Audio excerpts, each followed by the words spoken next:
প্রাথমিক নিয়োগের দাবিতে এপিসি ভবনের সামনে বিক্ষোভ, ক্ষোভ উগরে দিলেন চাকরি প্রার্থীরা। সল্টলেকের এপিসি ভবনের সামনে উত্তাল বিক্ষোভ। প্রাথমিক শিক্ষক নিয়োগ প্রক্রিয়ায় ৯,৫৩৩টি আসনের মধ্যে অবশিষ্ট ৩০১ জন প্রার্থীকে নিয়োগপত্র দেওয়ার দাবিতে আন্দোলনে সামিল হলেন চাকরি প্রার্থীরা।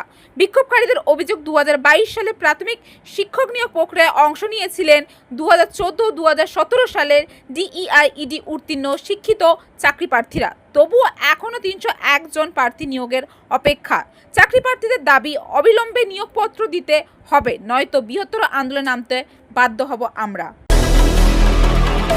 নিয়োগ করতে হবে, নিয়োগ তোমায় করতে হবে,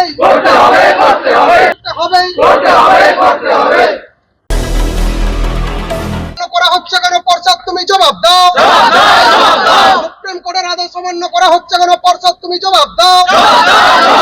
মুখ্যমন্ত্রী জবাব দাও, শিক্ষামন্ত্রী জবাব দাও। নিয়োগ আমাদের দিতেই হবে, নিয়োগ আমরা নিয়েই যাব, নিয়োগ আমরা নিয়েই যাব, অন্ধতায় স্বেচ্ছা মৃত্যু গ্রহণ করবো।